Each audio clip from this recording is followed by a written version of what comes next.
حميد. واشهد ان لا اله الا الله وحده لا شريك له واشهد ان محمدا عبده ورسوله. اما بعد، فاعوذ بالله من الشيطان الرجيم. بسم الله الرحمن الرحيم. لا يتخذ المؤمنون الكافرين اولياء من دون المؤمنين ومن يفعل ذلك فليس من الله في شيء الا ان تتقوا منهم تقاه ويحذركم الله نفسه والى الله المصير.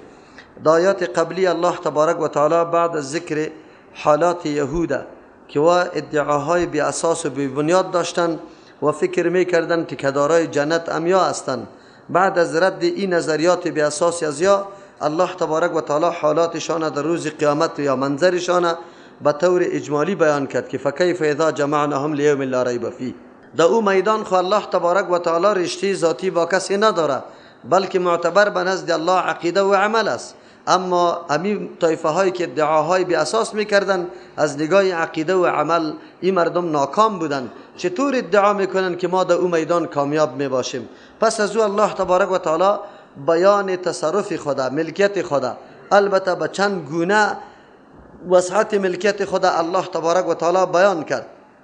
توسط اینمی وسعت ملک الله تبارک و تعالی که احیا و اماتت، اعزاز و ذلت و همچنان برای کسی که نبوت میده یا نمیده یا پادشاهی و تصرف میده یا نمیده، امی قسم رزق دادن و همه خیر از طرف الله تبارک و تعالی بودن، کلش نسبتش به الله تبارک و تعالی شده بود.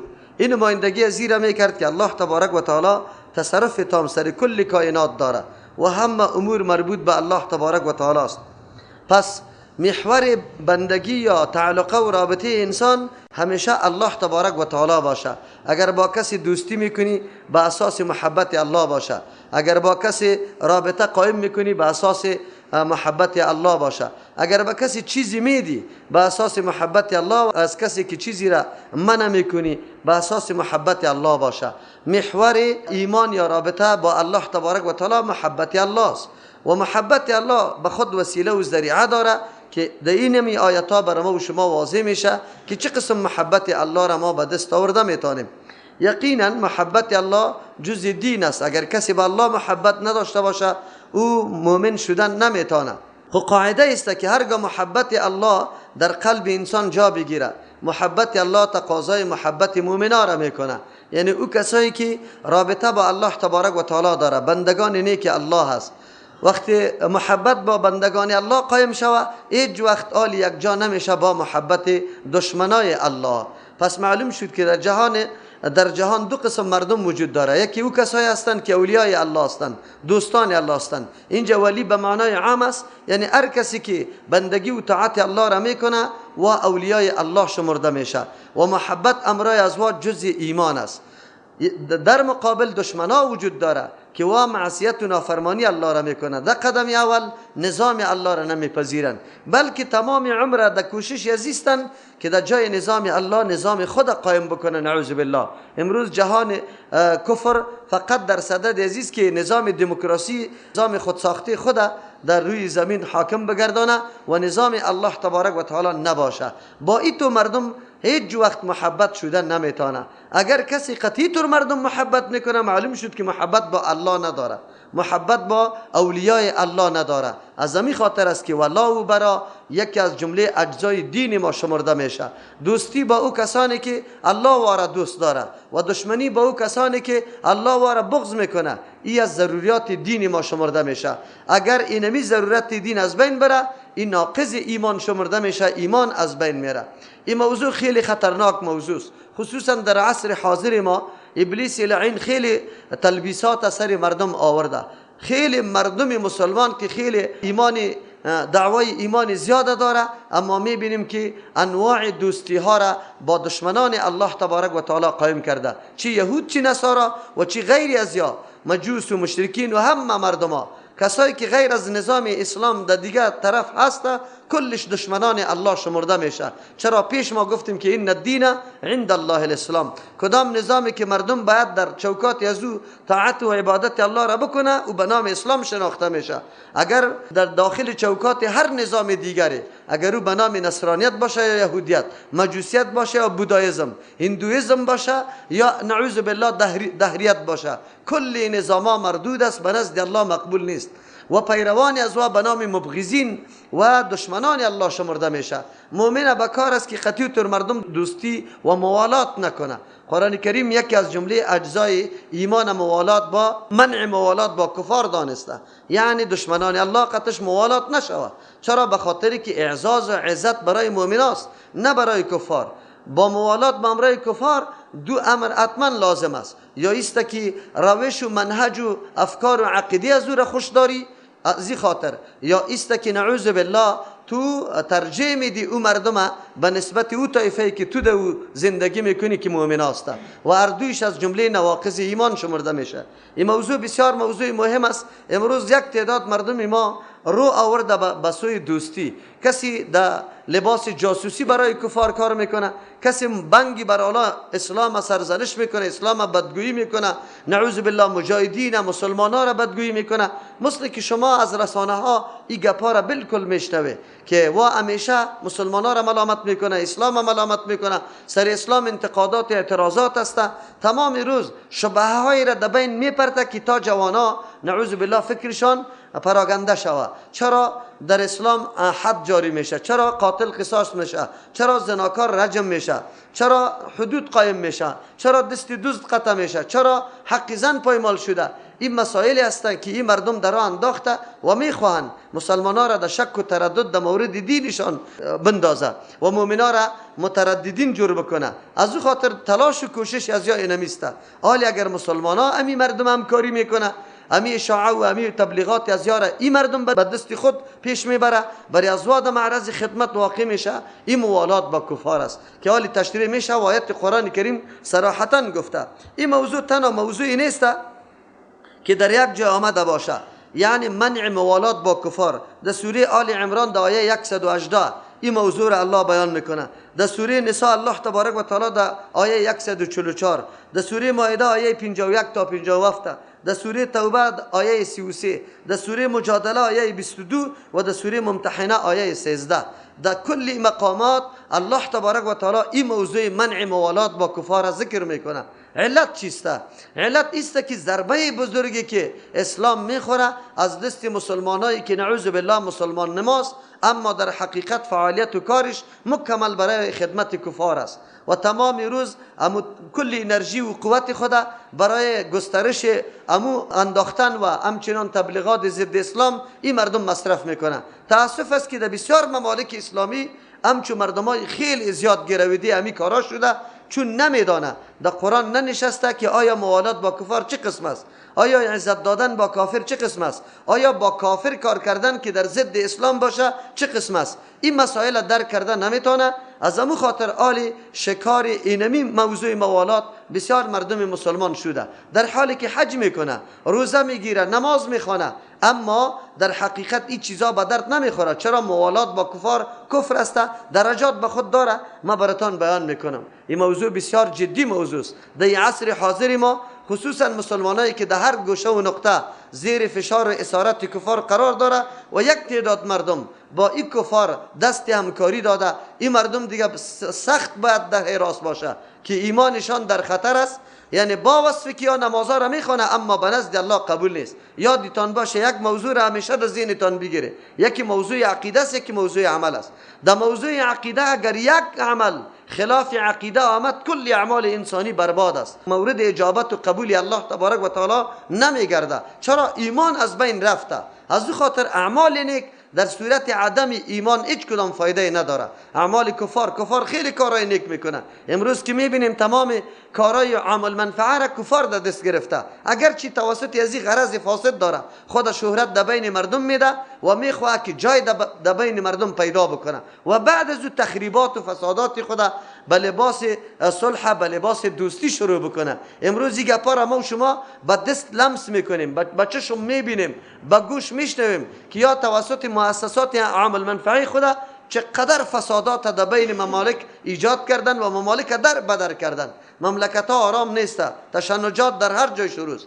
در کل جایی که مملکت اسلامی است، کدام گروهی که اقلیت است علیه حکومت مرکزی او را خستانده و او را حمایت میکنه. این موضوع است که یا در نظر داره که تا مسلمانان در بین خود آنقدر دشمنی شان زیاد شود که هیچ جگاه یا با هم هماهنگ شدن نتانه. مردم افغانستان چی نزاع داره در بین خود؟ اگر در او جانب است یا در این جانب است، کلشان منظورشان چیست؟ رضای الله. هیچ کس از این ادعا بگوی این ادعا را رد کرده نمیتونه. یک گروه گفته نمیتونه که منظور ما رضای الله نیست، یک گروه گفته نمیتونه که منظور ما برقراری حاکمیت اسلام نیست، یک کسی هم گفته نمیتونه. اما دشمن توانست که همین مسلمان در بین خود گروه تقسیم بکنه و یکی دیگه خدا خونش برشان حلال بسازه، یکی دیگه خدا بکشه. این حالتایی است که فی الحال ممالک اسلامی دوچار اینمی دسیسه های بزرگ دشمن بزرگ شده، اما مسلمانان درک ندارن.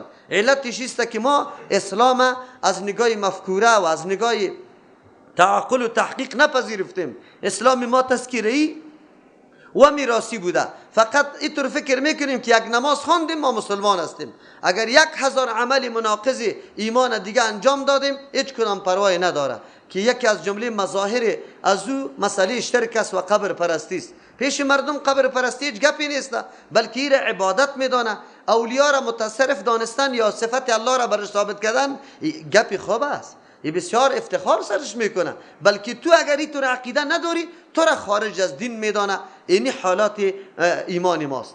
مردم نمیفهمه، درک نمیکنه. بیا قرآن چی میگه؟ لا یتخذ المؤمنون الکافرین، نمیگیره مؤمنا الکافرین کفار اولیاء به دوستی من دون المؤمنین، بغیر از مؤمنا. هیچ وقتی تو نمیکنه که بروان مؤمنا را دوستی مؤمنا را ترک کنه و با کفار دوستی را برقرار کنه. الله تبارک و تعالی خبر داده که مؤمن نمیگیره کافر به دوستی. کسی که کافر به دوستی گرفته مؤمن نیست. چرا؟ اگر مؤمن باشه و کافر به دوستی گرفته باشه تکذیب لازم میشه از الله. الله خو خبر داده که نمیگیره، مؤمن نمیگیره کافر به دوستی. پس معلوم شد که هر مؤمن اگرچه در ظاهر خود مؤمن میگه کافر به دوستی گرفته باشه او کافر است، او مؤمن شده نمیتونه. چرا؟ قرآن خبر داده نمیگیره مؤمنا کفار به دوستی بغیر از مؤمنا. او الله در اینجا بر ما بیان میکنه 5 نوع تهدید الله در امچو مردم بیان میکنه که کسی که دوستی با کفار میکنه. موالات چی را میگه اولیاء در اینجا؟ یکی محبت قلبی است، نعوذ بالله. محبت قلبی یعنی ام در زبان ام در دل، از ته دل از صمیم قلب تو تمام برنامه های کفر خوش داری و او را خوب میدانی. در این صورت شک نیست که رضا با کفر چیست؟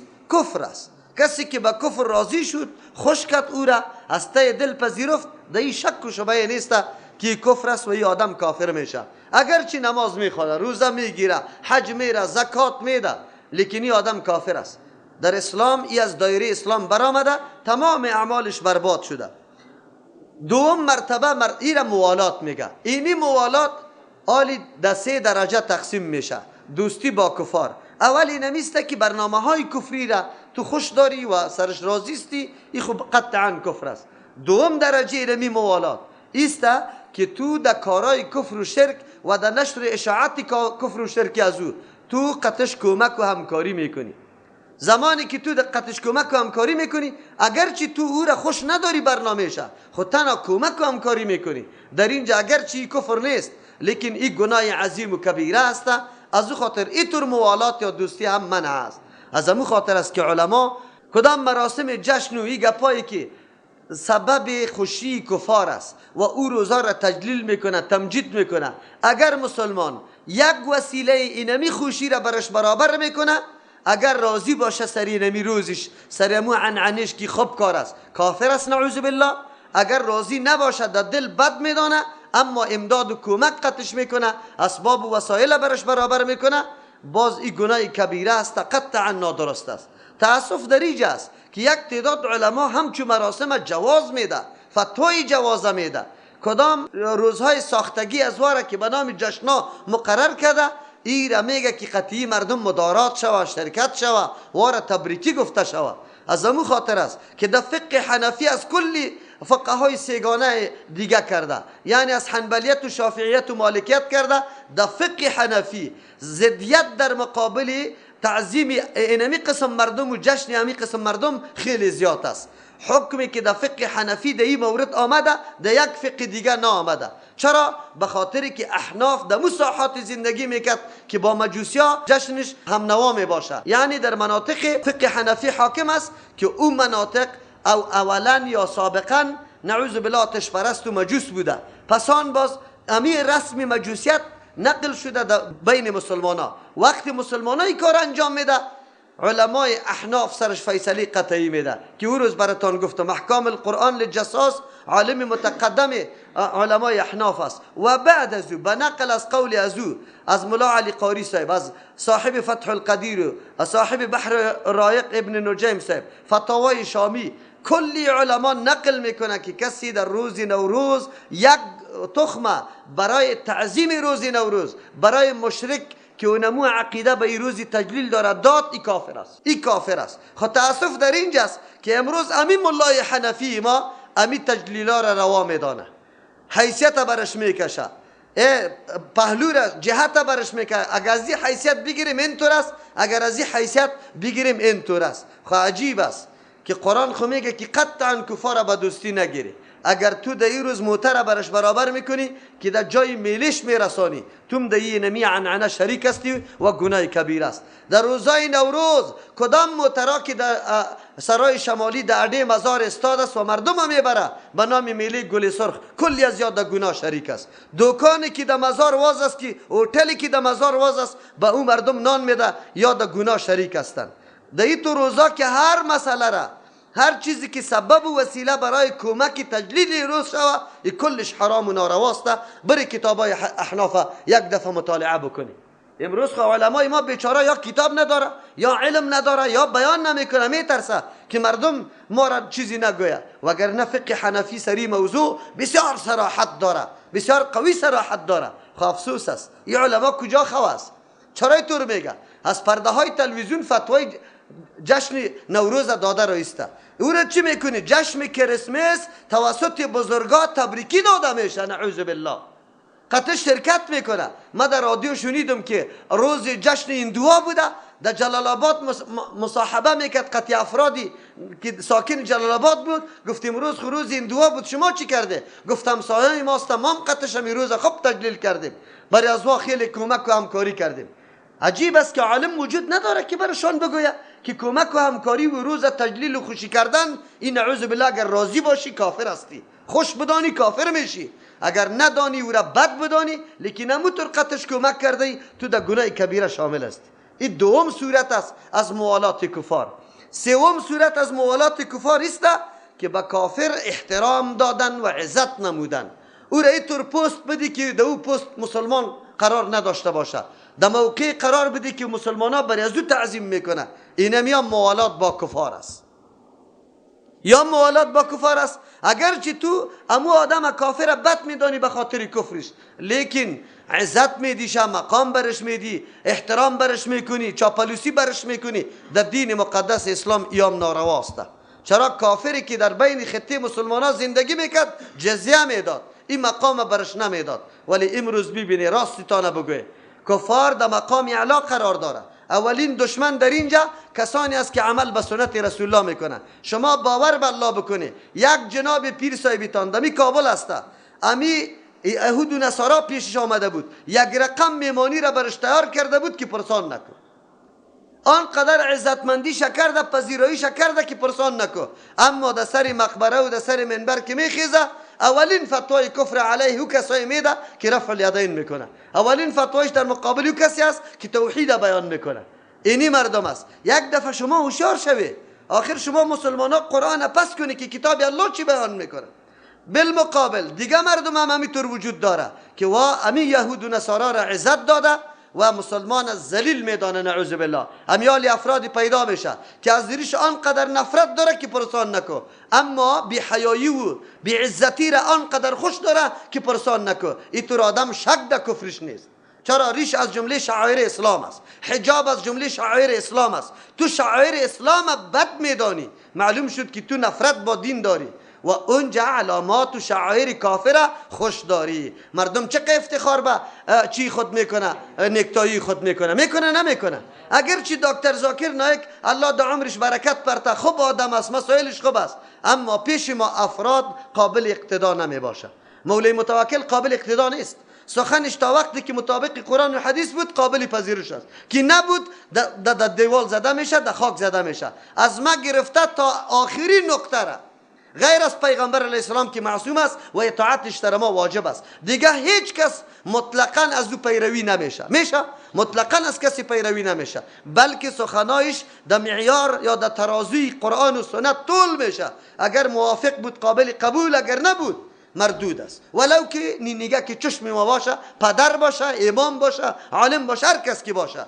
دکتر ذاکر نایک صاحب در ماحول محیط زندگی کرده، از خردی که اونجا نکته‌ای انداخته میشه، او اینطور فکر میکنه که این عنعنه خاص کفار نیست، بلکه مسلمان ها میره از اول انداخته. اما موسوعی انگلستان بکشه، اول بنیاد زیر امین نصارا گذاشته و این عبارت از اونمو رسپانی که عیسی علیه السلام در دار سرش بسته کرده، این نشان از اوست. مثل که نصارا صلیب میپرته، چلیپاکی هسته، این صلیب میپرته، این نشانی به دار آویختن کیست؟ عیسی علیه السلام است. اینمی قسم اینمی نکتایی هم نشان اونمو توتی است که چی کرده؟ عیسی علیه السلام در دار آویخته. حالی اگر یک عالم مصری ریش خود چٹ و پٹ میکنه، یک عالم مصری میگه که نه حجاب پروا نداره، عالم مصری میگه که نه ریشی تو نامده، مقصد که موی بمونی، اگر یک انگشتک هم باشه پروا نداره. نه، ما تابع قرآن و حدیث هستیم، تابع ملاها نیستیم، تابع افراد و اشخاص نیستیم. موضوع خوبی از او به سر و چشم، اما موضوعی که خلاف دین آمد باز ما تابعداری از او را نمی کنیم. حالی ما تابعداری ذاکر نایک که در هر خوشگوترش نمی کنیم، مسائلش، مفکوریش، علمیتش، حاضر جوابیش، معلومات کافی در ادیانش، این را تسلیم میکنیم. عالم برجسته است، خیلی خوب عالم است، اما در نکتایی او را چی نمیکنیم؟ تایید نمیکنیم. چرا؟ نکتایی یکی از جمله شعائر نصارا است. اگرچه نصارا نظر به حکومتی که در جهان عام داره، کل مسائل خود، رسومات خود سر کل جهان عام کرده، کل جهان. حالی امروز اگر یهود کمپانی دارم، نشانه چی داره؟ صلیب داره نه. مؤسسات خیریه کلشون همونطور است. چرا؟ به خاطری که غلبه و قدرت نصارا سر کلگی حاکمیت داره، از او خاطر رواج داده. لیکن ما خو مسلمان هستیم الحمدلله، از او خاطر ما هیچگاه شعائر کافر در خود عملی نمی کنیم. پتلون از اونجا وارد شده، سرلوچی از اونجا وارد شده. شما بد ندانید، ما یک تعداد جوانای ما را شما التزام بکنید به خاطر از اینکه مخالفت از او بکنیم. پیغمبر علیه السلام یکی از جمله شعارش همین بود که همیشه مخالفت یهود و نصارا را میکرد در بعضی مسائل. حالی که وقتی او شعار است، ما چرا پتلون فرض است سر ما که ما در دفتر بپوشیم، در مکتب بپوشیم؟ چی است؟ آیا این لباس ما خیلی بدی داره که ما قطعش درس بخوانیم؟ آزاد، نه تنگ، نه خسته، نه هیچ چیز هم سرت نمیشه. آزاد، لباس خیلی موزون، خیلی زیبا. راستی تا نبگم زیباترین لباس کجاست؟ اینمی لباس ما شماست الحمدلله، بهترین لباس است.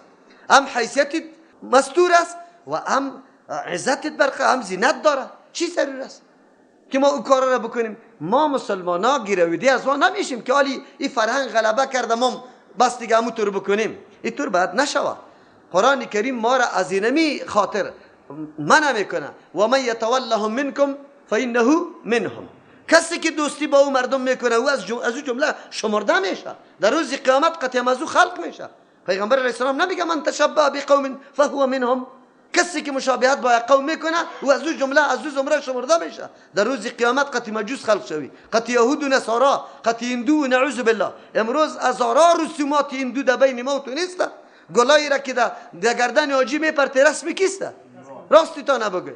آیا عروس اسلام گلا در گردنش انداخته شده بود؟ آیا حاجی اسلام گلا در گردنش انداخته شده بود؟ ما خو مسلمانایی هستیم که از هر طرف، از هر جانب، از هر گروه بری خود عنعنات گرفتیم. یکی از یک جمع، دیگهش از دیگه جمع، دیگهش از دیگه جمع. پوشاندن قبرها را توسط رختا، این در کدام عنعنه است؟ کجاست در اسلام؟ بیرق بالا کردن در کجاست؟ گنبد جور کردن سر قبر در کجاست؟ پنجره ها زدن، نوشته کردن در کجاست؟ این کدام عنعنه است؟ شما که مشخص میسازی خیرات ها را دیگه 3 4 الوای شام و گپا یعنی هندوست انتقال به مسلمان ها کرده. خب ما مسلمان ها هویت و شخصیت خدا خب نمیشناسیم که مسلمان چی هویت و شخصیت داره. به الله قسم او هویتی که الله بری تو داده خیلی معزز است، خیلی عزتمند است. تو را میگه که تو باید قطعی کافر در اینطور موقف قرار نده که تو باز برش چاپلوسی بکنی، ادب بکنی، احترام بکنی، اینه تو ترسای برش استاد شوی. تو را الله مسلمان با عزت پیدا کرده، خود محنت بکو، خود زحمت بکو، خود در یک مقام برسون. حالی او تحقیقات ساینسی میکنه تو بکو. تو را چی شده؟ ها؟ که همیشه پشت تقلید فقط در لباس تقلید از وره که در اوستی در علم تقلیدش نمیکنی که و در کدام میدان میرسه تون برسی، در تکنیک تقلیدش نمیکنی که و در کدام میدان رسیده تون برسی. چرا؟ میتور نگویی که ما نابغه ها نداریم. یقین به الله بکنی اگر مسلمان ها را کسی تقویت بده اطفال ما نابغه است. در حالت طفولیت تور چیزا را برات میسازه که هیچ پرسان نکن. ما همونطور شخصیت ها را داریم لیکن کسی نیست که او را استقبال کنه، او را معاونت و کمک کنه، او را رشد بده، او را از بین میبره. حکومت های ما همیشه کسی که کمی فکر خیلی زنده و چی داشت بیدار انقلابی داشت او را زود سرکوب کرده که ما بادا پاچایی را از پیش ما بگیره. سالا همینطور حکومتات این نشد تا امروزه یک کسی که او واقعا در میدان علم و ترقی پیشرفت کنه او را کس نگذاشته. زودی کرده یا مسموم کرده یا توسط پیچکاری کشته شده یا تبعید از وطن کرده یا نگذاشته. سید جمال الدین افغان افتخار بود. چطور در مصر دعوت داده میتونه اینجا نمیتونه؟ در اونجا بنیادگذار اخوان المسلمین شده میشه اینجا نمیشه؟ اونجا رشد داده میتونه اینجا نمیتونه؟ خب نمیتونه اینجا موقع برش نمیده. چرا تو که وقتی 4 روز شهرت پیدا کنی باز تو را نمیگذاره میگه یا حکومت از پیش میگیره. اینی حالت های مسلمان هست در جای همیطوره، تنها در افغانستان نه در هر جای. یک دکتر قدیر چقدر محاصره ها سرش لگانده شد چرا؟ آلی در دنیای دیگه خام به ما یتم خیلی مردم زیاد جور کرده او به هر طرف انتقال داده رایسته به دوستای خود. به اسرائیل هم بم یتم جور میکنه خب کسی سرش اعتراض نمیکنه. اگر دکتر قدیر بم یتم به ایران جور کنه یا به عربستان یا به افغانستان جور کنه جرم است. تو دولت کافر 1000 مملکت کلیتون بم یتم جور کرده رایسته من نیسته اما مسلمان نمیگذاری که او رشد بکنه او ترقی بکنه. ما دونم حالت قرار داریم. حکومت های ما خائن است. همین مردم همیشه نعوذ بالله غلام امود سردمدارا باقی مانده. حکومت پاکستان غلام بود که دکتر قدیر در محاصره قرار داد حالی نمیگذاره. دکتر قدیر واقعا شخصیتی است، اسلام سرش افتخار داره، میتونست جهان همیطور در حالتی برسانه که باز میدیدی که در دنیای غرب مردم پیشرفته است یا اینجا پیشرفته است لیکن نمیگذاره و میدانن که طور مردم ها را در دست تو نمیگذاره، دزدی میکنه، میخره. امیالی استازای بزرگ خیلی پیشرفته در پوهنتونای امریکا و لندن و آلمان درس داده رویسته. سریخونی امی ملت درس خونده، رشد کرده، تعلیم حاصل کرده، رفته حالی خدمت به کافر کرده رویسته. چرا که معاش دلاری در اونجا است، راحت زندگی میکنم. خاک در سر طور زندگی راحت که در مملکت کافر زیر تسلط کافر نعوذ بالله تو احترام و ادب بریزو بکنی. بیا با چشم سرخ در این ملت مظلومت بیا 1 سال همونطور مفت درس بده که شاگرد تربیه بکن که حالی رشد میکنه این ملت یا نه. اینجا خو مردم با ټیله در پوهنتون استاد میشه، در ټیله به واسطه وزیرا و وکیلا. کدام لیاقت و اهلیت است؟ ببینه اهلیت و لیاقت در کجاست؟